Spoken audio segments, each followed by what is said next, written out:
Welcome to In Accordance with Logos podcast channel. My special guest today is Dr. Batya Yaniger, a logotherapist in private practice and a head teacher and trainer of the Viktor Frankl Institute of Logotherapy in Israel, which she founded in 2011.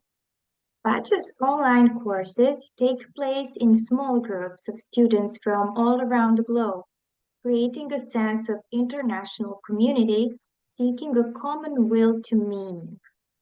Together with Dr. Teria Shuntal, Batya had made over 10 trips to Istanbul, where she taught and eventually helped the psychologists there establish their own independent logotherapy institute. Dr. Yaniger received her clinical diplomate in logotherapy from Viktor Frankl Institute in the United States through her studies at Gordon College in Haifa, Israel, and she holds a Doctor of Psychology title from California Coast University. In addition, she has a bachelor's degree in social work from Loyola University in Chicago, and she is a licensed social worker in Israel. Batya has a down-to-earth style which is particularly effective for those who are seeking a way to trust themselves and trust life. And in today's interview, Batya and I will try to address the topic, which, by the way, has not been addressed before, and it is the defiant power of human spirit. Welcome, Batya. Hi, Anya. So good to be here. Same. Good to see you. So, let us take for a moment with the last part of this beautiful introduction, during which I have just presented you and your profession. And I really love this part when it says that Bacha has a down-to-earth style that is particularly effective for those people who are seeking a way to trust themselves, and not only themselves, but life in general. So, I must ask you already, what does it actually mean to feel a basic trust in ourselves and life? So when I say that I have a down to earth style, it's because that's what I've always been told by people. And I think that's because they felt like they could trust me. And I think that trust is something that it's like love. You either love everyone or you love no one. Like when you love everyone, part of that is loving yourself and loving all of God's creatures, and it's extends to the whole universe. And I think trust is the same way, that we need to feel this basic sense of trust. I'm being carried. I'm safe. Um, I am not in a chaotic world, but that somehow things are carrying us along. Life is carrying us and guiding us, and part of that guidance is we ourselves can find that guidance within ourselves.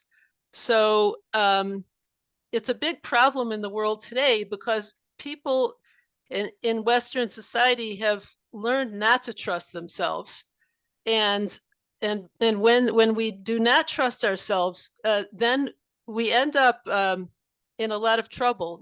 We either turn to our logic and our analytical mind, which is very limited in how much it can see, or we just turn to other people who really don't understand us well enough to know what is in our best interest, whether intentionally or unintentionally. They may even have good intentions, but they don't really understand what is for our better good as well as we do, as well as we they don't know us as well as we know ourselves.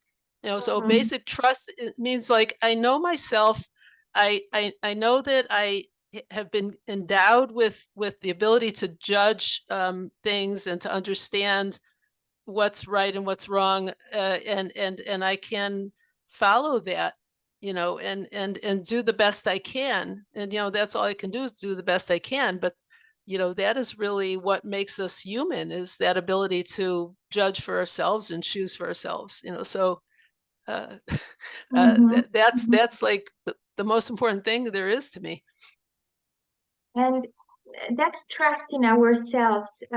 Would you say that we are simply born with it in form of a potential, or I like to put it a germ of goodness in ourselves? Yeah. So, I like the way you connected that question with trust and a germ of goodness, because what we're saying when we trust ourselves is to really trust in our goodness, to trust that what we think is right is also good, is also a value. So Right. just like Mhm. an infant knows how to breathe through its belly, but then we forget over time, and then people study meditative practices and they learn how to breathe again. They learn how to breathe more deeply because they've forgotten how. So when we don't use something, we forget how to use it.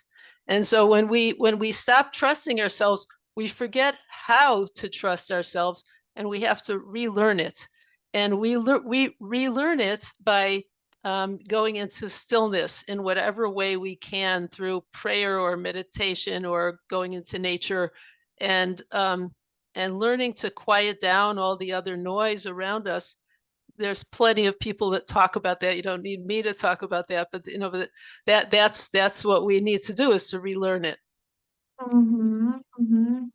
Yeah, and so that ability, somehow, if we don't put it, if we don't attend to it, let's say daily, to trust Mhm. to ourselves, we somehow forget it, as you mentioned before.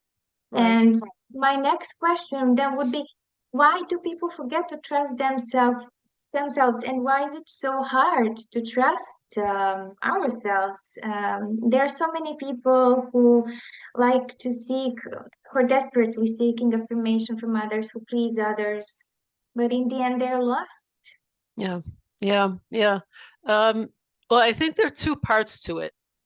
One is that we're always seeking affirmation from others, and we don't want to go against what other people tell us to do, because then we are afraid that we'll lose their love, we'll lose their acceptance, and we'll be all alone.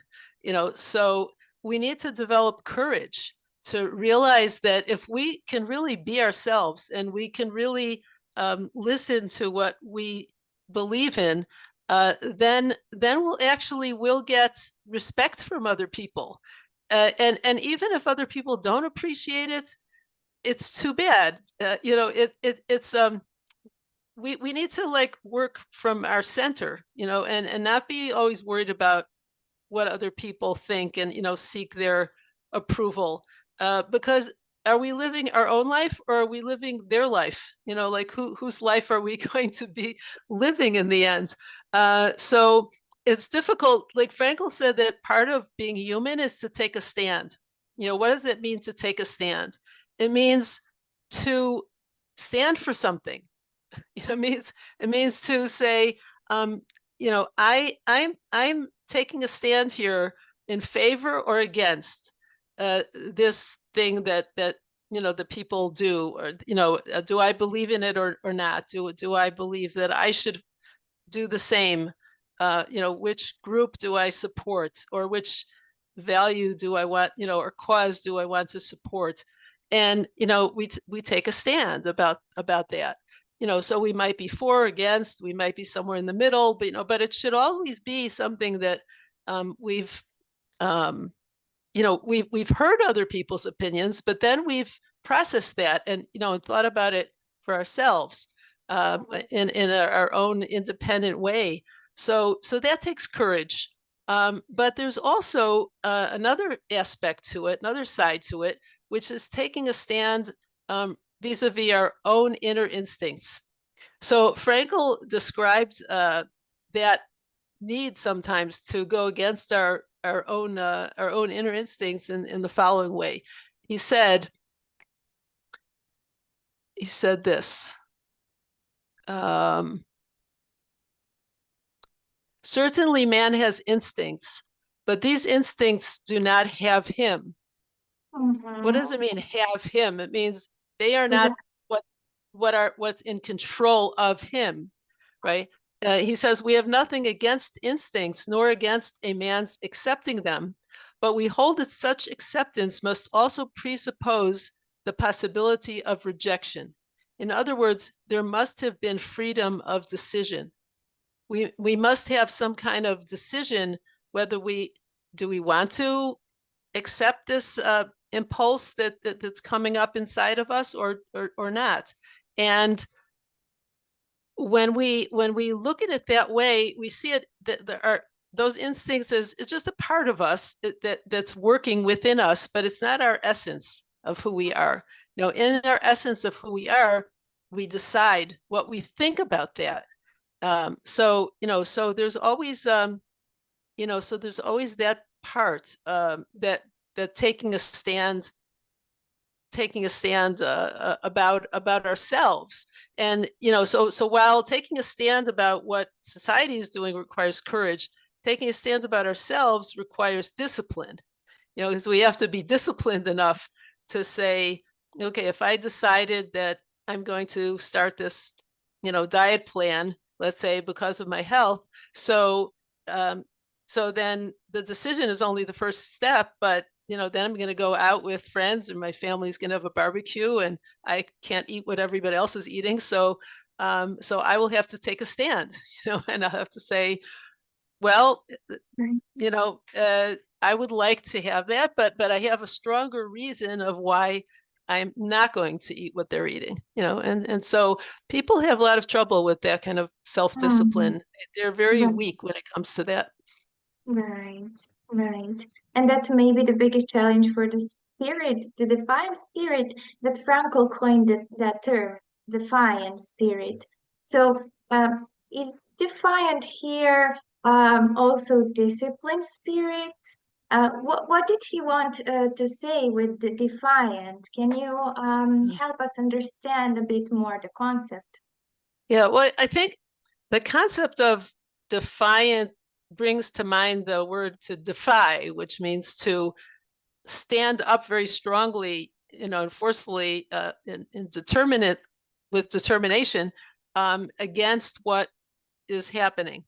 Um, and you think of a defiant teenager, who says, I'm going to go against everything you say, but then that's going against for no good reason a lot of times, but the defiant spirit says, I'm able to rise up in the face of my suffering and, defy the feelings that are trying to take me down, of despair and this all this angst and all this depression. I'm gonna defy that, and I'm not going to um, let that rule me.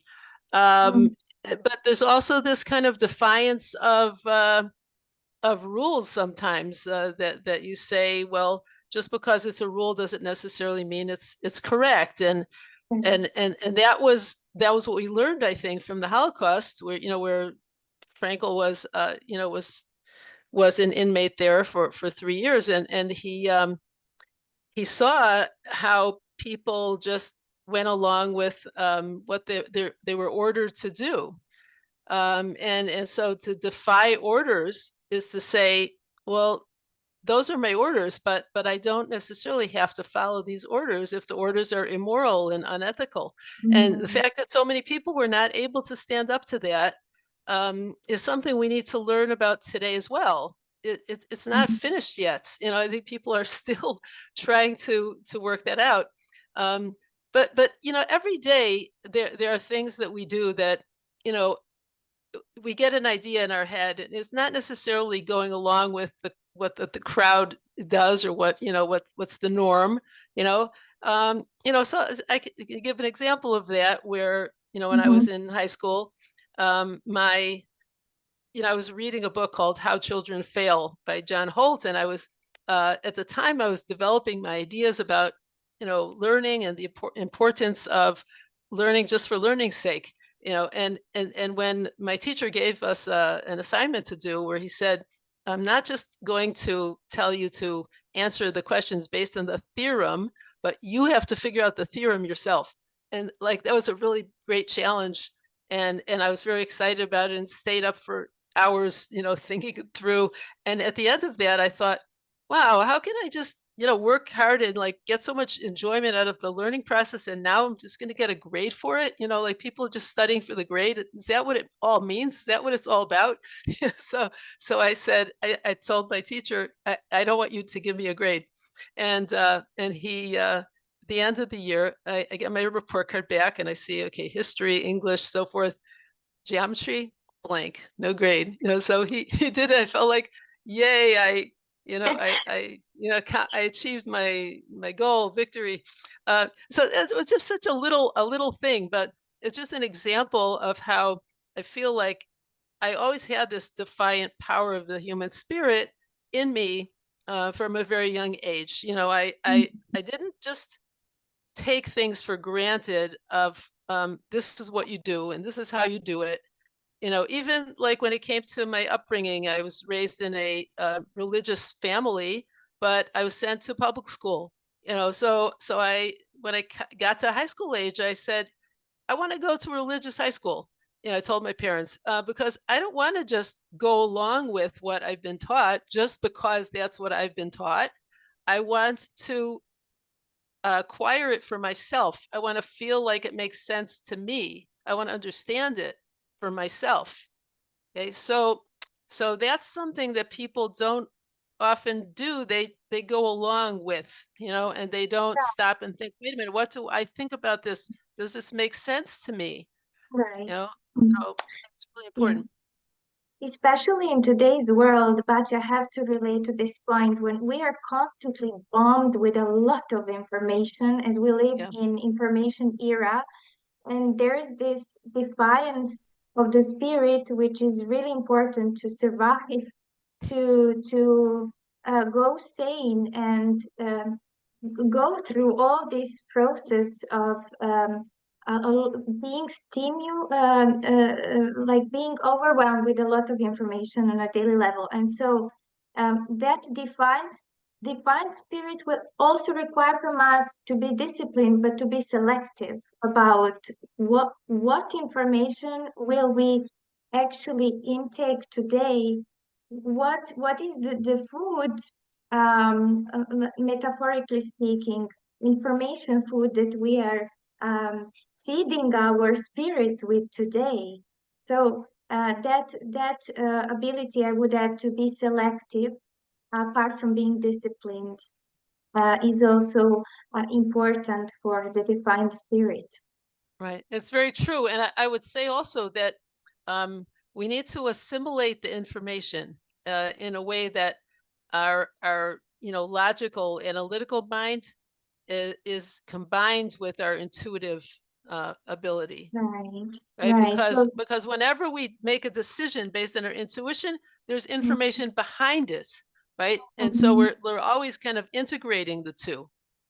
Right. And that's let's say that the goal to integrate the mind in that process and the spirit and the heart all Yeah, together.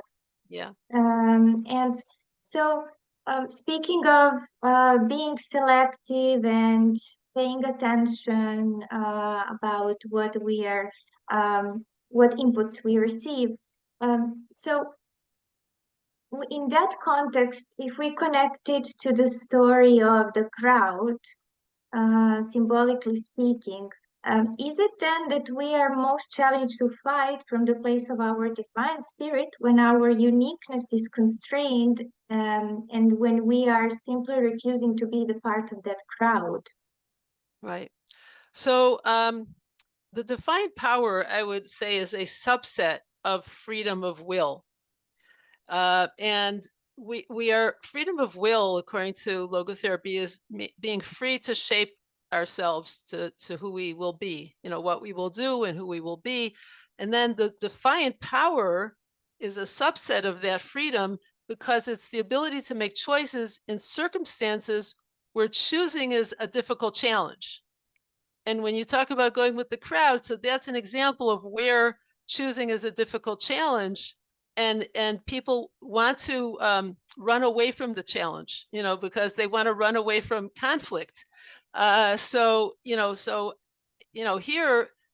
sometimes in families we have this example a lot. Where I went to visit my family, for example, and I knew that there was something that my mother kept on wanting to ask me that would just not be helpful. Mhm. I would answer her, and again, she just either couldn't understand or refused to understand. It got to a place where I felt that there was really no benefit from trying to explain it to her anymore. And I just said, I'm not going to answer your question. I'm sorry. And I was like, I had to be defiant about it. I had to like put my foot down and just be firm and not budge about it. And then after a while, she stopped asking. So we sometimes it's with saying something, sometimes doing something, sometimes just being silent is how Silence. we express that Mhm. defiance, because uh, whatever we do, we're basing it on our own judgment, and we're not basing it on what other people want from us, Right. because what they want from us, they're going to want, they're going to want what they want, but we don't necessarily have to give them what they want. If it's Right. not really, it's not really for the better good, you know. As well as we don't necessarily need to um, give to our instincts whichever response they want, Yeah, yeah, if we speak about internal challenges and um, requirements, temptations. So I would like to also at this point expose one Frankel's quote that I really love. So he says, oftentimes in many of his books, he points out to this idea, and he really elaborates well on this idea that the human spirit is our healthy core.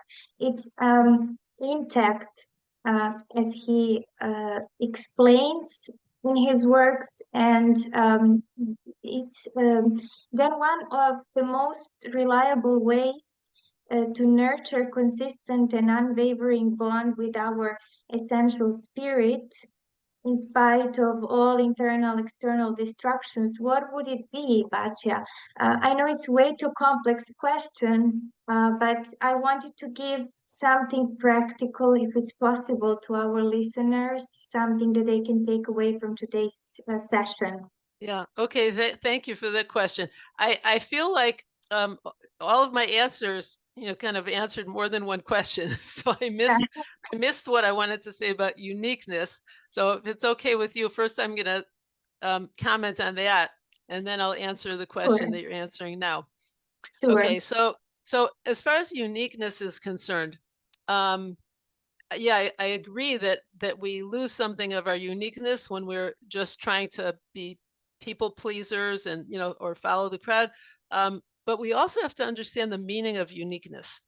There are times when we may feel that what we are doing is expressing our uniqueness, but what is meaningful at that moment is to give someone else a chance to express themselves. We have to remember that the meaning of uniqueness is actually life addressing us in a very unique way.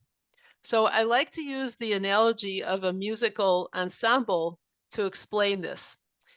In a musical group, we have a structure, but there's also spontaneity, especially when it's improvisational, because the players are expected to play their parts, but the parts have not been scripted in advance. And the air is filled with tension and dynamic change, and no one player knows what the others will do, nor do they know what they themselves will do. They have to be willing to fail, and they have to be aware both of the outer world and their inner world at the same time. They have to listen carefully to hear how they are needed and how they need to fit in musically, moment by moment. What are they bringing to the encounter? What are they, what difference does it make that they're there? So if they take on that task with arrogance, they say, I'm unique and I have something to contribute here, and then they do it in an arrogant way, then they will struggle for dominance and it won't come out sounding right. But if they acknowledge their uniqueness with humility and they take that leadership role with the sole purpose of doing the job well, then their self-awareness, just like their humility, will become an instrument that serves the music, that serves something higher. So similarly in life, we always have a role to play. Nobody else can tell us what that is. And we have to be willing to fail, and we have to listen moment by moment to what is going on outside and inside, just like with music. Like we have to listen to the music of our hearts, because it is only through our extemporaneous, improvisational responses that we express what we are uniquely able to do, but more importantly, what we are there to do, how we are needed, and not in an arrogant way, but with humility, and then we can be responsive and at one with the whole of which we are a part. The big picture that we are Yeah. part of. Hmm. So now I can Um, answer your second question if Beautiful. if you want me to go ahead with that. Yeah. So I made an acronym that can help talk about the practical tools that we can find to listen better. Mm, Heaven, because we need to see ourselves from heaven's eyes. We need to be able to step outside ourselves and see, how am I contributing something unique? How am I needed?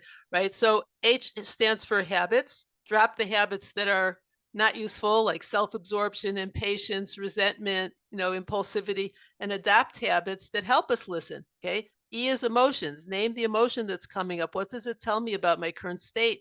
And how do I have an addiction to some habit that's controlling me? Or, what is this? What kind of emotion is this? Okay. A is attention. Pay attention to the implicit meaning. What is the other person feeling? What are those tears behind a smile actually saying? And what is needed here? V is for values. Identify the values that you can manifest in this situation. Enter the space. Enter a space of meditation, prayer, soft music, whatever that allows you to be still and listen. And N is for no one else. Know that no one else can do what you can do. So, what is your contribution to this reality? How is your presence here right now making the world a better place? no one else with humility, right? Right. Thank you so much, Bacha. That's beautiful and easy to, I would say, catchy acronym, very symbolic in this context. So have in mind the heaven within you, as we talked about the spirit also Mm. during all this session. It's that defiant spirit, but that's also the defiant space of heaven inside each one of us. Mm. Uh, so thank you so much. Really, it was a special session today. Yeah. And I Thank. somehow feel that we offered something new to our listeners, or maybe something that's been always there, but maybe some of us have not been so aware of. And Right. I hope that there are some helpful takeaways from today's Yeah. session.